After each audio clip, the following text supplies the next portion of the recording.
Tribuners, juga salam sejahtera bagi kita semua. Om Swastiastu, Namo Buddhaya, dan salam kebajikan. Tentunya selamat pagi juga buat Tribuners dimanapun Anda berada. Senang sekali rasanya saya Fiorena Jeretno dapat kembali menyapa Tribuners, dan kali ini Vio sedang berkunjung ke salah satu instansi yang tentunya juga punya proyek-proyek vital di Sulawesi Selatan.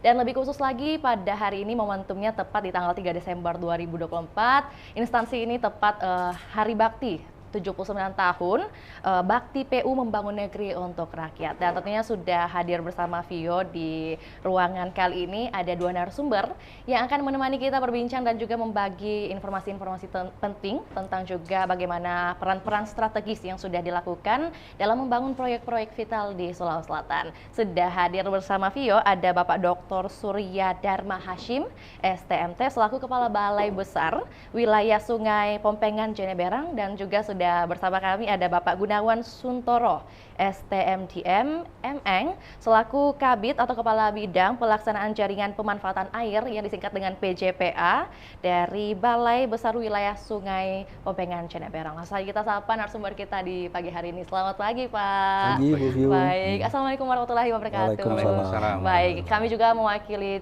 Tribun Timur, Pak, mengucapkan selamat hari yang ke-79 ya, Pak. Apalagi ini momentum yang luar biasa dan bertepatan kita bisa berkunjung langsung, Pak, di ruangan yang megah ini, Pak. Baik, bagaimana kabar Pak Surya? Alhamdulillah baik, Bu Vio.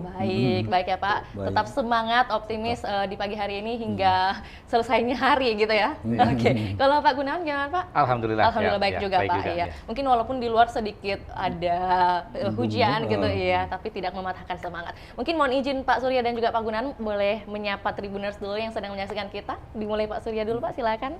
Halo Tribuners, apa kabar? Selamat siang, salam kenal. Baik, iya. Juga Pak Gunawan, Pak, silakan. Halo Tribuners, salam sehat. Salam dari Kementerian PUPR. Salam dari Kementerian PU. Baik, iya. Iya, mungkin juga kita masih sering ini ya, terbiasa menyebut PUPR, iya, Pak iya. ya. Kemudian baru-baru ini kemudian terganti atau diubah menjadi Kementerian PU aja. Oke, baik. Tapi tak mengapa, Pak, mungkin kita juga mau membahas soal 79 tahun nih, Pak, Bakti PU dengan tema sudah hadir juga di belakang kita, membangun negeri untuk rakyat. Nah, untuk itu Pak, mungkin belakangan ini dari PU sendiri khususnya BBWS di Sulawesi Selatan, Pak, ini sedang sibuk-sibuknya dengan agenda apa aja nih, Pak? Mungkin boleh dibantu Pak Surya sampaikan kepada kami. Jadi kita memang di 2024 ini ya, yang ada satu yang inilah proyek termasuk strategis pemerintah ya, yaitu pembangunan bendungan Jenelata ya di Kabupaten Goa. Nah, yang sedang apa itu terus kita ini, tapi surat apa itu perintah mulai kerjanya itu mulai Oktober 2023 ya. Nah, jadi sekarang sudah hampir 1 tahun lebih ya, dan rencananya berakhir pelaksanaan konstruksinya itu di November 2028. Nah, jadi memang bendungan Jenelata ini infrastruktur yang menurut saya sangat strategis ya. Karena dia nanti apabila selesai dibangun, insya Allah akan membantu memitigasi ya, dampak bencana banjir yang terjadi di daerah aliran sungai Jeneberang. Ya, kita tahu kemarin tahun bulan Februari tahun 2019 terjadi banjir besar ya, yang pada daerah aliran sungai Jeneberang. Nah, itu sungai utama itu sungai Jeneberang itu masih terkendali ya, karena adanya infrastruktur bendungan Bili-Bili. Nah, tapi salah satu anak sungainya ya, yang ada di bawahnya itu, yaitu Sungai Jenelata, itu belum terkendali. Nah, jadi yang aliran air dari hulu yang ke arah Sungai Jeneberang itu bisa dikendalikan oleh bendungan Bili-Bili, tapi dari Sungai Jenelata itu dia belum terkendali, akhirnya alirannya sampai ke bawah dengan debit airnya sangat tinggi, akhirnya menimbulkan bencana banjir ya, terutama di daerah pesisir, sebagian besar kota Suguminasa di Kabupaten Goa dan sebagian kecil lagi kota Makassar. Itu ratusan miliar kerugian yang dialami itu ya. Contoh saja ada salah satu Sungai Jenelata itu saja ada jembatannya itu, jembatan yang dibangun itu asetnya Balai Besar Wilayah Sungai Pompengan Jeneberang itu sempat hancur ya. Nah, sekarang kita memang mau bangun lagi itu, untuk itu aja pembangunannya butuh anggaran 30 miliar ya, belum infrastruktur lainnya. Nah, itulah dengan harapan apabila insya Allah nanti bendungan Jenelata ini selesai dibangun, memang tujuan utamanya untuk mengendalikan banjir ya. Jadi yang debit kalau kita membuat rancangan itu, istilah itu banjir rancangan atau design flood, ya untuk kita ambil, nah, istilah itu ada kala ulang. Ya kala ulang itu kalau dia tinggi, resiko terjadinya apa itu bencana banjir itu akan mengecil, tapi biayanya pun tinggi. Nah, jadi kita ambil yang skala menengah ya dengan kala ulang, periode ulang 50 tahun design flood kita itu. Nah, itulah akhirnya menghasilkan debit banjir rancangan itu sebesar 1.300 meter kubik per detik. Nah, dari sana kalau umpama tidak adanya bendungan Jenelata, itu air banjir rancangan 1.300 meter kubik per detik itu akan masuk ke aliran Sungai Jenebrang ya. Tentu memberi dampak ya daya rusak yang sangat tinggi. Nah, dengan adanya pembangunan bendungan Jenelata, itu airnya itu bisa diredam ya, ditampung ya. Nah, akhirnya bisa mereduksi banjir sekitar 630 meter kubik per detik ya. Itu nanti yang sisa aliran itu sebesar 300 bukan 1.300, 1.050 ya, yang banjir kala ulang 50 tahun itu. Nah, direduksi nanti oleh apa itu bendungan Jenelata 630-an, nanti air yang mengalir ke bawah itu hanya sekitar 340-an. Nah, karena debit airnya mengecil, otomatis nanti luapannya pun akan rendah ya, luapan rendah. Jadi risiko risiko terjadinya itu kerusakan ya, kerusakan akibat adanya debit yang sudah kita mitigasi itu akan lebih mengecil. Kira-kira itu yang sedang kita inikan ya. Nah, selain itu juga bendungan Jenelata itu akan memberi asas manfaat yaitu berupa penyediaan air baku ya sebesar 6,05 meter kubik per detik ya. Nah, di mana air baku itu nanti akan kita manfaatkan untuk mendukung SPAM sistem penyediaan air minum regional ya. Kalau regional itu sudah melewati sudah mencakup beberapa kota ya, SPAM regional Maminasata ya, Kota Makassar, Maros, Sungguh Minasa dan Takalar. Nah, itu sangat besar itu 6 meter kubik itu 6,05 meter kubik. Nah, manfaat ketiga itu dia untuk meningkatkan indeks pertanaman ya pada 3 daerah irigasi yang ada di bawah bendungan Bili-Bili dan bendungan Jenelata ya. Tapi tidak besar ya, dari 276% menjadi 300% ya. Nah, tapi karena kenapa kok sudah tinggi? Karena sudah 3 daerah irigasi itu sudah disuplai oleh bendungan Bili-Bili. Ya, jadi sekali lagi bendungan Bili-Bili fungsi utamanya untuk mengendalikan banjir ya. Ada fungsi tambahan lagi tadi untuk penyediaan air baku, terus meningkatkan indeks pertamanan ya. Kita tahu 26.700 hektar itu dari 3 daerah irigasi Bili-Bili, irigasi Bisua sama irigasi Kampili ya di bawah itu total itu 26.700. Itu kalau kita naikkan indeks pertanamannya bisa 300%, itu cukup lumayan lah ya. Nah, terakhir manfaatnya itu untuk pembangkit listrik tenaga air ya sebesar 7 megawatt. Saya kira itu Bu Vio. Yang lagi kita ini gitu ya. Hingga nanti mungkin deadline-nya pada tahun 2028 ya, tadi itu yang ya sih istilah. Ada juga yang pekerjaan reguler, kita sekarang lagi siaga banjir ya. Nah, siaga banjir. Masuk musim hujan. Ya, itu yang jadi perhatian kita ini. Jadi Bapak Direktur Jenderal kemarin sudah memberikan instruksi ya untuk melakukan walkthrough, artinya melakukan penelusuran terhadap sungai-sungai yang rawan ya apabila terjadinya banjir, umpama kita cek lah tanggul-tanggulnya apabila mengalami kerusakan ya, dan juga melakukan rakor koordinasi banjir kita sudah laksanakan, terus apel siaga banjir ya. Nah, setelah itu baru nanti kita inilah ya kita sudah buat pusku juga ya, pusku kesiapan banjir, terus kita juga siapkan alat-alat berat kita untuk sebagai tindakan persiapan itu. Iya, jadi ada program reguler, kemudian yang maksudnya sedang berjalan, kemudian ada juga yang memang masih bertahap hingga nantinya di tahun 2028. Terima kasih Pak Surya. Kalau Pak Gunawan sendiri mungkin sebagai Kabid dari PJPA, Pak, khususnya itu menangani hal apa saja nih Pak? Mungkin bisa disampaikan kepada kita juga biar ada ilmu baru juga nih Pak. Iya, Tribuners menyampaikan, izin menyampaikan Pak. Kebetulan saya ada sebagai Kepala Bidang PJPA, Pelaksanaan Jaringan Pemanfaatan Air, membina atau menangani kegiatan-kegiatan terkait dengan irigasi dan air baku. Jadi spesifik irigasi dan air baku. Tadi menyampaikan Bapak terkait dengan pembangunan Jenelata, ada irigasi dan air baku juga. Juga Pak menyampaikan apa yang sudah kita lakukan kemarin dengan telah diselesaikannya bendungan Pamukulu dan diresmikan oleh Presiden Jokowi kemarin.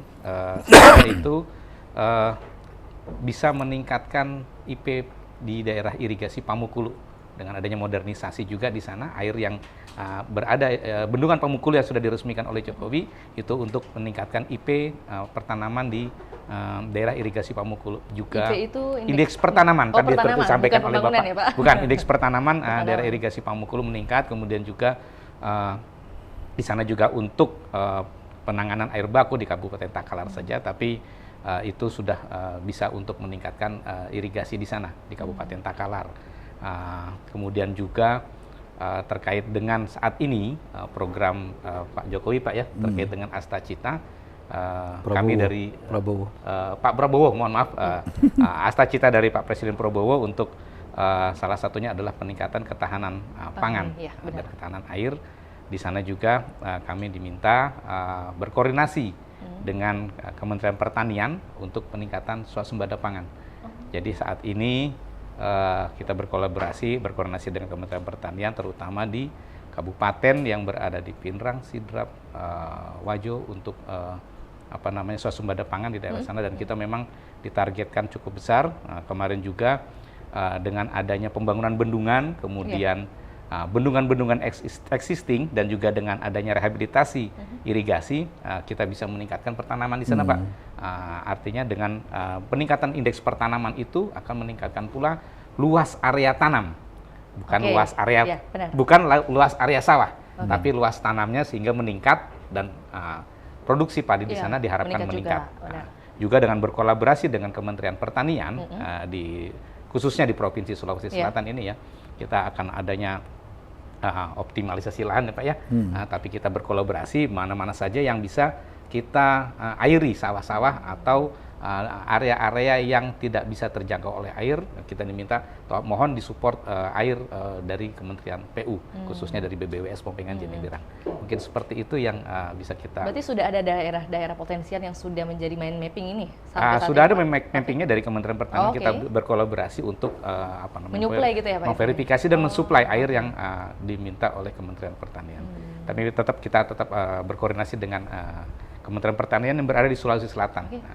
Seperti itu. Iya. Jadi memang lebih spesifik ke area irigasi dan juga tadi bahan baku air gitu ya. Air baku. Air baku maksud saya. Iya. Baku. Baik. Kemudian kalau itu kan menyoal kesibukan nih Pak ya, ada reguler dan juga jangka panjangnya nih.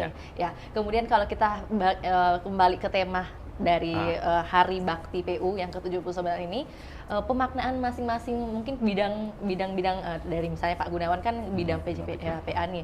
Kira-kira pemaknaannya seperti apa, atau mungkin apa yang harus dicapai nih Pak di akhir tahun ini?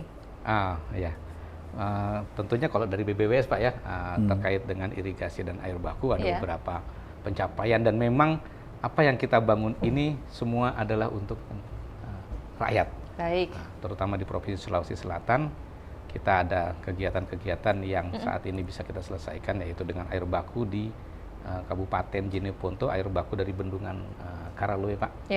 Itu kita sudah membangun dan diharapkan tahun ini kita bisa selesaikan sehingga bisa bermanfaat untuk pemenuhan air baku di Kabupaten Jeneponto. Kemudian yang kedua juga kita ada pembangunan di saat ini kita di Bendung Karet itu kita ada perbaikan rehabilitasi sehingga itu bisa mensuplai nanti ke PDAM untuk pemenuhan air baku di Makassar, kemudian di Goa juga seperti itu, karena itu untuk memperbaiki, ada kita rehabilitasi Bendung Karet di sana. Yang saat ini memang sedang tahap penyelesaian dan semoga di akhir tahun ini bisa kita selesaikan nanti. Itu untuk air baku yang ada di sini. Dan kemudian untuk irigasi ya Pak ya, irigasi kita juga di Kabupaten Jeneponto lagi kita ada air baku daerah irigasi Elarak Karaloe yang sedang kita rehabilitasi karena kemarin terjadi longsor di sana sehingga saluran irigasi kita itu sempat terputus. Nah ini sedang kita perbaiki, semoga insya Allah di akhir tahun ini kita bisa selesaikan dan bisa bermanfaat kembali. Iya, apalagi kan juga kita tahu bahwa bendungan itu bisa ada energi pembangkit listrik juga kan. Jadi terbantu juga kalau misalnya terputus kemudian tidak segera dibenahi, maka tidak ada bantuan nanti kepada terutama memang untuk daerah irigasinya. Jadi kita bisa selesaikan tahun ini sehingga bisa mengalir kembali untuk musim tanam 2 nanti nih, musim tanam 2 ini, musim tanam 3. Semoga itu. Baik, iya. Ya. Tadi juga sudah dijelaskan sama Pak Surya bahwa memang kalau untuk akhir tahun ini, apalagi kalau kita tahu musim berber itu Pak, bulan berber itu udah musim hujan. Jadi ada siap siaga juga yang diberikan, kemudian juga sudah ada apel siaga Pak ya, pastinya juga kepada para BPBD di kabupaten kota yang ada di Provinsi Sulawesi Selatan. Baik Pak, mungkin Pak Surya sendiri boleh bantu kami nih Pak ya, menyoal sejarah historis dari PU sendiri Pak, maksudnya hingga 79 tahun ini kan momentum besar bagi PU sendiri ya. 3 Desember 2024. Secara historis mungkin yang diketahui oleh Bapak yang bisa dibagikan kepada kami seperti apa? Ya, jadi gini memang dulu kan kita istilah itu kalau kita lihat 17 Agustus ya. Nah, jadi awal itu Jepang itu mau memberikan kemerdekaan kepada kita, tapi ternyata Jepang menyerah kan. Nah, akhirnya batal lah itu. Setelah Pak Presiden Soekarno akhirnya diculik ya oleh pemuda-pemuda dengan Sreglo, dipaksa untuk membacakan proklamasi ya, 17 Agustus.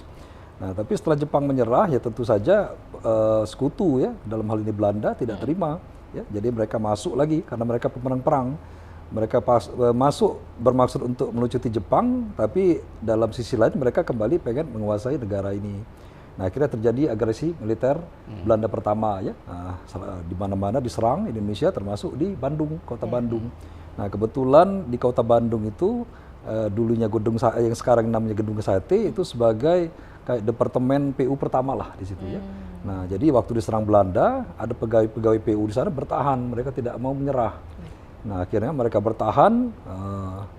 Bagaimana ceritanya yang terjadi kan hanya ada yang orang inilah ya. Nah, tapi terakhir ditemukan waktu setelah selesai penyerangan itu ditemukan 7 jenazah ya, pegawai Kementerian PU yang meninggal. Akhirnya meninggalnya 7 pegawai itu Sabta ya, Taruna. Itulah diperingati sebagai Hari Bakti PU waktu saat mereka meninggal di 3 Desember itu. Ya. Jadi Sabta Taruna 7 pegawai PU yang meninggal waktu terjadi agresi militer Belanda pertama di kota Bandung, tepatnya di Gedung Sate. Jadi untuk mengenang jasa-jasa dari pahlawan juga gitu ya. Akhirnya juga maksudnya disampaikan bahwa ketujuh yang wafat itu dinobatkan sebagai pahlawan lah Pak ya pada masa itu. Jadi dianggap ini sebagai spirit dari Kementerian PU lah ya, termasuk ada Universitas Sabta Taruna ya, dibangun itu ada Gedung Sabta Taruna ya, kita ini kena untuk mengenang 7 pegawai PU yang meninggal untuk mempertahankan gedung Departemen PU waktu itu ya. Tanggal 3 Desember Pak ya pada saat itu. 3 Desember. 3 Desember juga, makanya bertepatan. Makanya diperingati saat ini sebagai Hari Bakti PU. Baik, iya. Lantas mungkin di tahun sebelumnya dengan tahun ini apa yang berbeda nih Pak? Dari agenda-agenda dalam rangkaian Hari Bakti PU sendiri Pak? Adakah mungkin yang spesial di tahun ini? Saya kira seperti tahun-tahun kemarin ya, tidak ini kita masih ini ya cuman di tahun itu lebih banyak arahan dari pimpinan itu kita selalu PU peduli gitu ya. Nah, PU peduli jadi ada 4 dari biasa itu kita tuh ada pertandingan antar unit organisasi ya. Seperti ya main gateball ya, bulu tangkis dan sebagainya ya, donor darah ya, senam bersama ya, upacara. Nah, di sini tahun ini agak berbeda, istilah itu ada PU peduli. Dalam hal ini kita melakukan 4 kegiatan tambahan ya. Itu pertama itu memberikan bingkisan ya kepada pegawai-pegawai pensiunan yang kondisinya prasejahtera ya, dan juga golongan pegawai yang golongan rendah lah ya, golongan 1, golongan 2. Nah, terus itu para cleaning service ya, sama jurumudi ya. Donasi itu dari kita sendiri dikumpulkan, akhirnya dibagikan dalam bentuk bingkisan ya. Kita ini kan isilah misalnya itu sudah arahan dari Jakarta tuh apa yang harus diisi ya, seperti beras 5 kilo, ya, terus gula pasir, minyak goreng ya, segala macam, sampai isinya sekitar 250 kita bagikan. Yang kedua itu terkait dengan pemberian makanan sehat bergizi ya. Nah, untuk anak-anak TK, kebetulan di Sulawesi Selatan PU itu punya TK Putra namanya ya. Nah, Putra itu sudah dirintis lah jadi zaman dulu. Jadi mungkin karena banyak pegawai PU itu ditugaskan di daerah-daerah, anak-anak itu banyak yang sekolahnya belum jelas, akhirnya dibuatlah sekolah-sekolah taman kanak-kanak lah ya, seperti kalau TNI itu Persit ya, sekolah Persit ini juga PU Putra. Nah, tapi terakhir ini mungkin sudah banyak persaingan ya, banyak persaingan. Nah, jadi yang TK-TK Putra kita pun mulai sudah mulai kalah bersaing lah istilah itu ya. Apalagi mungkin pakai sistem zonasi Pak ya. Ya gitu. Nah itulah kita memberikan jadi apa itu memberikan bantuan juga lah ke beberapa TK Putra. Di sini ada 3 ya, TK Putra 1 di Makassar, TK Putra 2 di Palupu, TK Putra 3 di Sopeng. Nah kalau di Makassar ini sudah mandiri dia. Nah cuman yang di Palupu dengan di Sopeng ini agak kurang ini ya. Agak kurang, nah, jadi kita memberikan bantuan beasiswa ke guru-gurunya. Dari donasi juga dikumpulkan, berapa terkumpul lah kita bagikan. Nah terus satu lagi pemberian makanan sehat bergizi. Ya. Nah, tapi karena kita sudah punya TK Putra ini ada sekitar, kalau jumlah siswa itu ada 234 ya. Jadi kita ini kan donasi juga, dari donasi itu diurus oleh ibu-ibu paguyuban ya, Dharma Maritanya lah ya. Nah maksudnya mereka ini kan, mereka kalkulasi jumlah siswa dengan apa itu donasi yang masuk, akhirnya pada kemarin tanggal 2 Desember secara serentak dibagikan ke apa itu murid-murid TK itu ya. Nah terkait yang keempat itu selanjutnya pemberian donasi bencana ke Nusa Tenggara Timur ya, memutus yang putus itu. Jadi dari pegawai kita untuk pegawai kita ya lumayan banyak itu ya. Saya pikir kalau seluruh Indonesia terkumpul itu ya, dari unit-unit balai di Sulsel ini saja terkumpul 19,5 juta kemarin ya, cukup lumayan. Tapi sudah kita kirim ke transfer ke rekening penampungannya ya, untuk di NTT sana supaya itu kan cepat bisa itu bermanfaat bagi korban letusan gunung Lewatobi ya, perempuan nih, laki-laki ya, saya lupa itu ya. Oke, paham. Jadi maksudnya donasi yang digalakkan juga ini berdasarkan teman-teman yang ada di unit aja Pak? Oke Pak, baik. Jadi mungkin bukan kayak kalau misalnya kita mau kilas atau ulas lebih lanjut Pak, ini bantuan atau juga membangun negeri ini bukan untuk rakyat saja, maksudnya bukan spesifik untuk satu rakyat di daerah tertentu saja, tapi ternyata juga sudah merangkul banyak orang ya Pak. Bahkan kalau di Solo Selatan pembangunan bendungan saja itu sangat membantu Pak bagi masyarakat ya.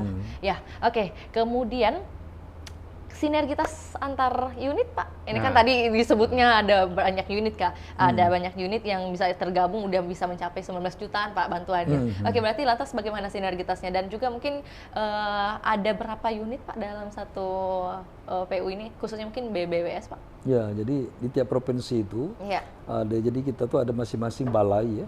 Balainya itu misalnya itu kayak Direktorat Jenderal Bina Marga. Ya, mereka punya unit pelaksana teknis untuk bidang jalan dan jembatan melalui Balai Besar Pelaksanaan Jalan Nasional. Terus ada Direktorat Jenderal Sumber Daya Air. Ya. Mereka juga punya unit pelaksana teknis di sektor sumber daya air melalui Balai Besar Balai Besar Wilayah Sungai ya, yang ada di setiap provinsi. Nah kebetulan di Sulsel ini tuh ada 7 balai ya, Nah dari 7 balai itu kebetulan saya juga ditunjuk sebagai koordinator komunikasi ya. Koordinator komunikasi antar balai itu ya, tapi ada arahan dari Jakarta ya, untuk apa itu melaksanakan apa itu PU peduli ini. Nah itulah saya selaku koordinator itu dapat arahan, kami kumpulkan ya dari kami panggil rekan-rekan kami ya, ada 7 termasuk balai sungai itu ada 7 ya. Jadi ada pertama Balai Besar Wilayah Sungai Pompengan Jenebrang, kedua Balai Besar Pelaksanaan Jalan Nasional Sulawesi Selatan, ketiga Balai Prasarana Permukiman Wilayah Sulawesi Selatan, yang keempat itu Balai Pelaksana Pembinaan Jasa Konstruksi ya, wilayah Sulawesi Selatan, terus Balai Jasa Konstruksi Sulawesi 3 ya, terus ada juga Balai Pengembangan Kompetensi ya, PU wilayah 8 Makassar ya, banyak kediklatnya. Satu lagi Balai Pelaksana Pembiayaan Perumahan. Nah kita ini kebetulan yang balai besar ini kita ada 2 ya. Ada balai jalan dengan balai sungai. Nah balai sungai aja PNS itu ada 600-an gitu diri ya. Termasuk besar lah organisasi kita ya. Belum yang pegawai P3K-nya itu sekitar mungkin 300-an lah. Nah dari situ ya donasi kita kumpulkan ya, namanya juga sukarela kan. Tapi ada ininya. Jadi Pak Sekjen mengirimkan itu surat ya. Itu minta kita menghimbau pegawai untuk beri sumbangan. Akhirnya saya buatkan juga surat ya. Supaya teman-teman tuh menghimbau. Jadi kita buatkan kota, nah dengan itu kota itu dilampirkan surat dari saya. Jadi ya, lihat itu ya sudah tanda tangan. Itu masukkan. Ya, itu bukan suatu paksaan dan ditentukan juga itu ya. Sukarela, tapi karena banyak yang orangnya banyak kan, kalau di balai ada 900 orang, kalau katakanlah satu orang aja mungkin rata-rata 300.000 sudah berapa itu ya. Nah, belum dari balai yang lain itu. Nah, tapi alhamdulillah kita termasuk yang dari Indonesia ini mungkin masuk 5 besar lah sebagai yang memberi donasi dalam rangka PU peduli ini. Dan juga semoga bermanfaat lebih baik lagi Pak ya untuk yang sudah didonasikan begitu. Baik. Iya, mungkin kalau Pak Gunawan sendiri mohon bantuannya Pak untuk menjelaskan kepada kami nih Pak mengenai wilayah kerja dari khususnya mungkin PJPA itu menangani daerah mana saja atau mungkin khususnya lagi BPWS Pompengan Jeneberang itu meliputi daerah mana saja nih Pak?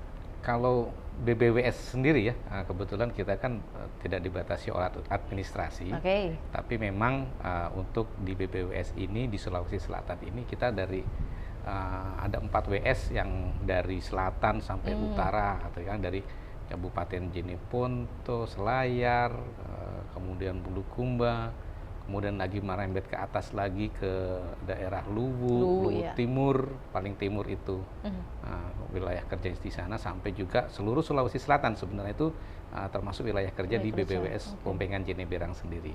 Memang ada 4 WS wilayah sungai, itu wilayah sungai Jeneberang, kemudian wilayah sungai Sadang, kemudian wilayah sungai Walanai Cendranai berada di timur kaki itu ya, kemudian wilayah sungai Pompengan Larona di bagian utara. Jadi memang termasuk cukup luas juga ya memang daerah wilayah kerja dari BPWS Pompengan Jeneberang itu, dan semuanya memang sebenarnya nggak dibatasi oleh PJPA atau PJSA sumber air. Jadi wilayah sungai kita, wilayah kerja BPWS itu sendiri memang sudah mencakup di seluruh Sulawesi Selatan. Ditambah sedikit memang ada kita beririsan dengan wilayah Sulawesi Barat dan Sulawesi Tenggara sedikit Pak ya. Sedikit kita ada wilayah sungai di sana yang termasuk wilayah kerja BPWS Pompengan Jeneberang sendiri. Tapi memang secara administrasi Sulawesi Selatan itu sendiri adalah wilayah kerja dari BPWS Pompengan Jeneberang sendiri.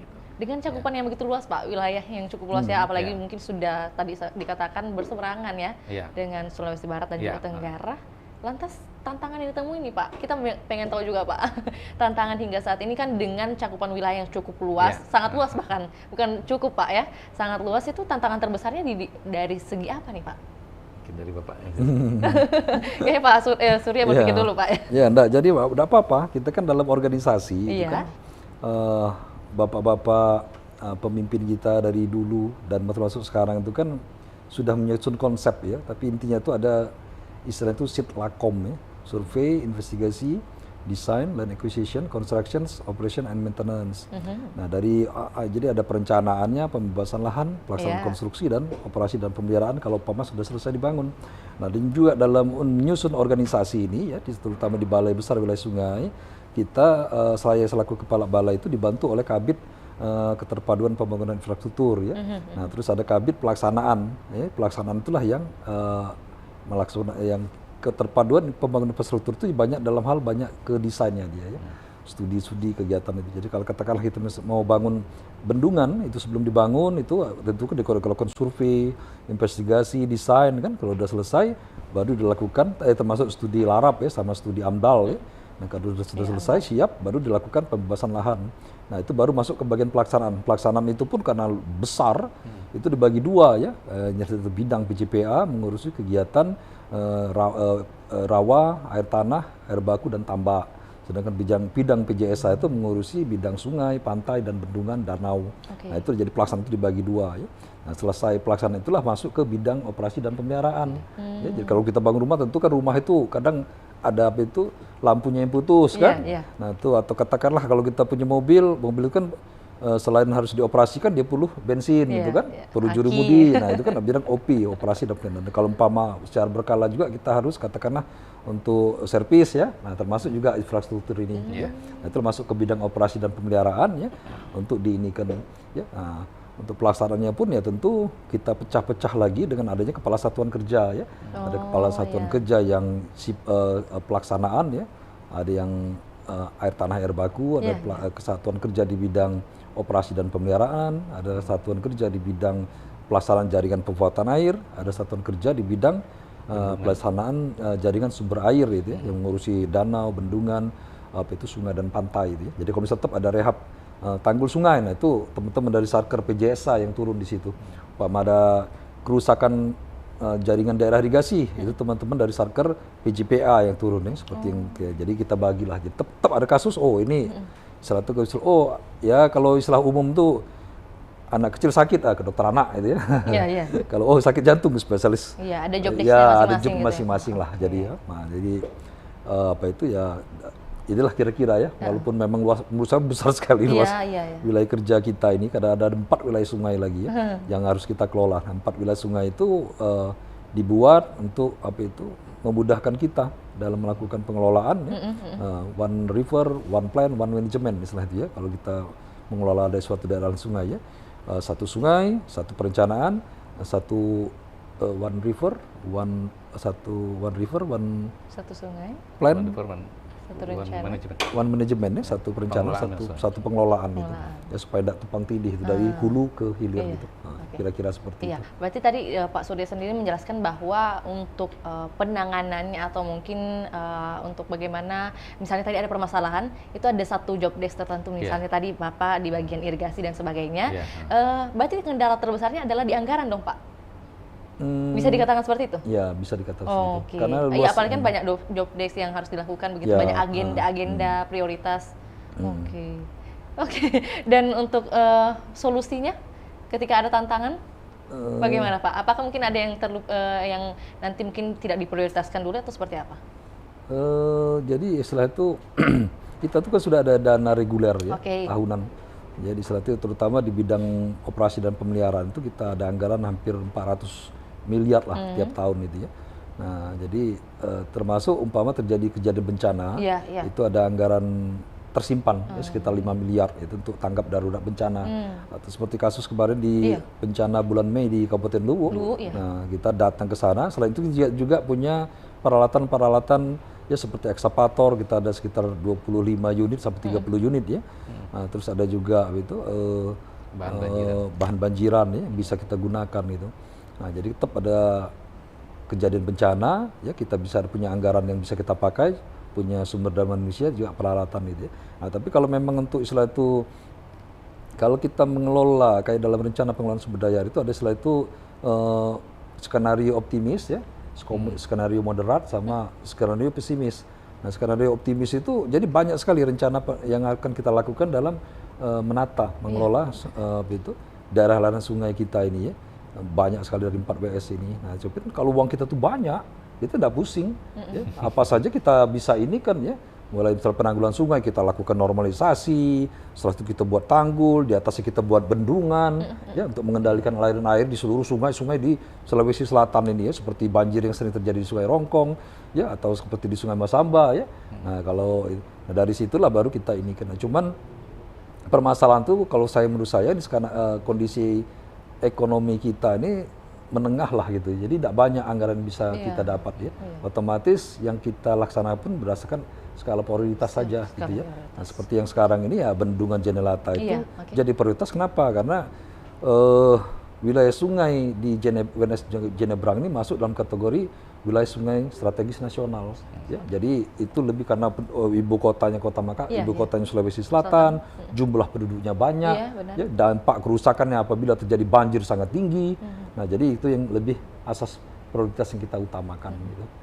Mungkin sebelum kita ke closing statement Pak Surya dan juga Pak Gunawan, ini kan pertanyaan penting juga bahwa untuk pembangunan segala infrastruktur tadi yang disampaikan ada bendungan, irigasi dan sebagainya, dalam pembangunan itu bagaimana dari BBWS sendiri memastikan bahwa pembangunan tersebut tidak tambah merusak lingkungan nih Pak? Adakah mungkin inovasi-inovasi yang diberikan, sentuhan-sentuhan inovasi, atau mungkin ada program-program seperti apa dalam penanggulangan kerusakan lingkungan nih Pak? Pak Gunawan mungkin atau Pak Surya mau dijawab Pak? Baik, ya mungkin ini. Silakan Pak. Sebelum kita melaksanakan pembangunan tentu ada studi dulu ya.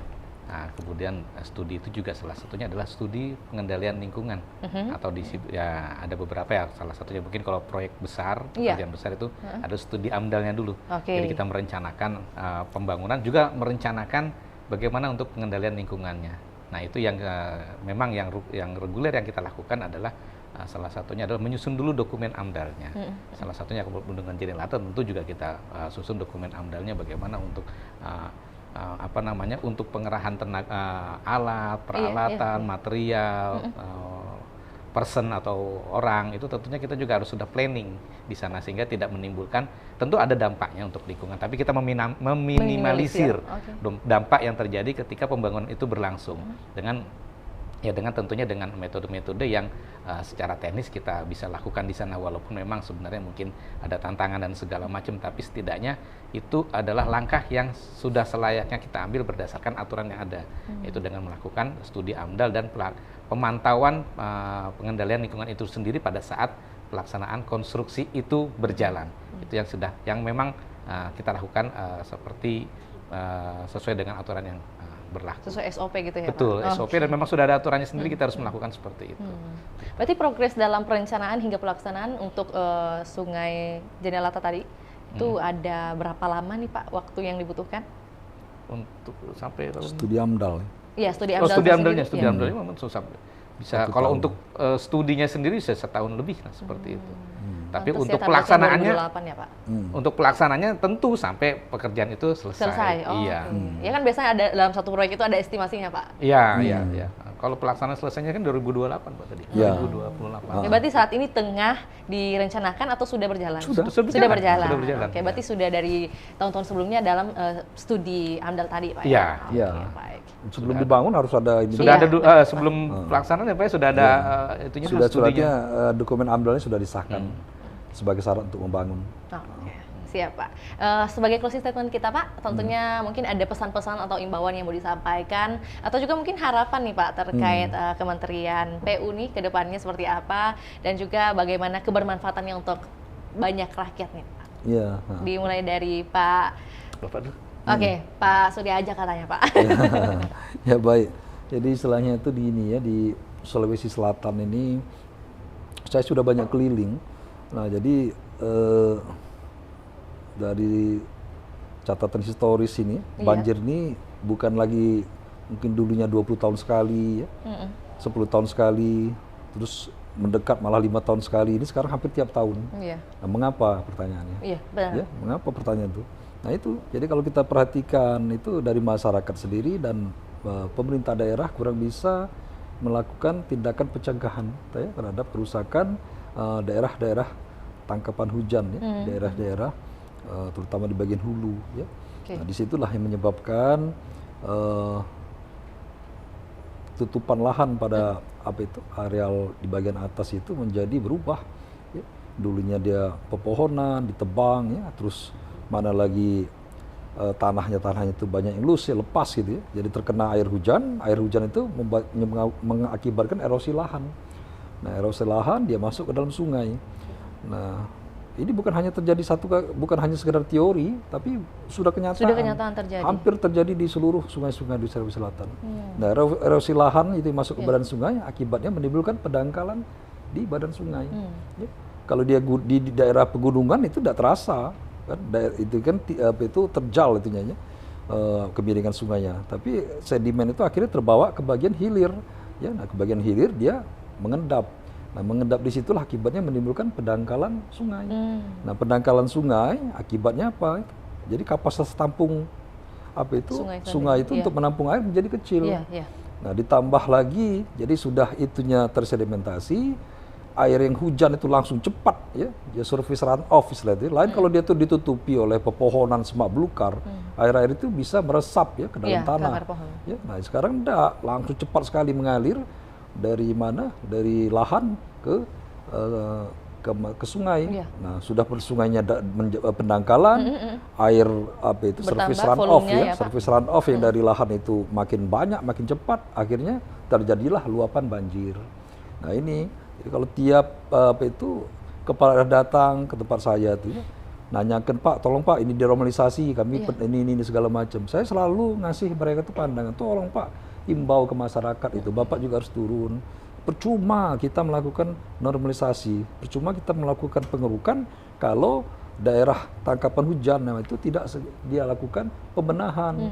Ya, mencegah itu. Yang sudah terjadi ya sudah kita benahi, kita restorasi daerah itu. Jangan digunakan, termasuk kalau Ibu Pio kemana, ini realita, jalan-jalan ke arah Luwuk segala macam. Banyak daerah perbukitan itu yang seharusnya tidak boleh dilakukan budidaya, digundul, ditebang, tanami jagung lah, ditanam ini.